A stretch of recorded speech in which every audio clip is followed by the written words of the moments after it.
সাধারণ গোসল করার পর নামাজ পড়ার জন্য আবার উজু করার প্রয়োজন আছে কিনা? অনেক লোক আছে দেখবেন গোসল করার পর আবার নতুন করে উজু করে, আছে না নাই? গোসল শেষ উনি আবার বিসমিল্লাহ পড়ে উজু শুরু করছে। এটা একটা নিষ্প্রয়োজনীয় কাজ, কোনো দরকারি কাজ না, বেদরকারি কাজ।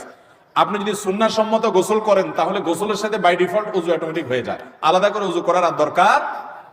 সুন্নাহ সম্মত গোসল কোনটা?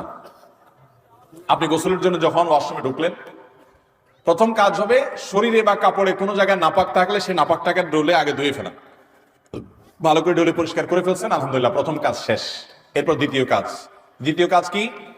এবার দুই হাতের কবজি ভালো করে ধুয়ে কুলি করেন, নাকে পানি দেন, মুখ ধোন 3 বার, হাতের কনুই পর্যন্ত 3 বার ধোন, দুনো হাত, মাথা মাসা করেন। অজুর সব কাজগুলো শেষ, শুধু একটা বাকি আছে, পা ধোয়া। পা ধোয়াটা থাকুক বাকি। এবার আপনি মাথায়, কাঁধে, শরীরে পানি ঢেলে গোসল করেন। ওয়াশরুম থেকে বের হওয়ার সময় 2 পা একেবারে ইয়া পর্যন্ত, টাকনু পর্যন্ত ধুয়ে এরপর আপনি বের হয়ে চলেন।